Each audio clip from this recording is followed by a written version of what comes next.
Hello movie lovers, మళ్ళీ మేము ఎందుకు మరో కొత్త సినిమాతో వచ్చాను. మూవీ పేరు బాగీ 4.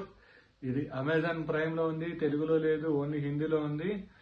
ఈ బాగీ 4 విషయం చెప్పాలి అంటే నాకు సరిపోవట్లేదు ఫ్రెండ్స్. అది సినిమా కాదు, ఒక రకమైన టార్చర్.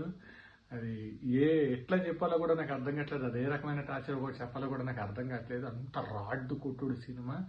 నా జీవితంలో ఇలాంటి రాడ్డు కూడా సినిమా నేను ఎక్కడ చూడలేదు. ఇది బాగీ 4 కాదు, ఇది భరించలేని భారం. ఇది మూవీ విషయానికి వెళ్తే, మూవీలో హీరో చనిపోయింది అనుకుని వెతుకుతా ఉంటాడు హీరోయిన్ని.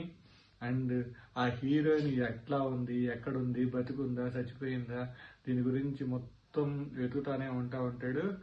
అండ్ నా వరకు వస్తే సినిమా అస్సలు నచ్చలేదు ఫ్రెండ్స్. ఎందుకంటే ఫస్ట్ హాఫ్ అంతా హీరోయిన్ చనిపోయింది అనుకుని దానికోసం వెతుకుతా ఉంటాడు. ఎందుకు కొడతాడో తెలీదు, ఎందుకు పాటలు పాడతాడో తెలీదు, ఎందుకు మందు తాగుతాడో తెలీదు, అసలు దేని గురించి ఎత్తుతాడో తెలీదు, ఏమీ తెలీదు.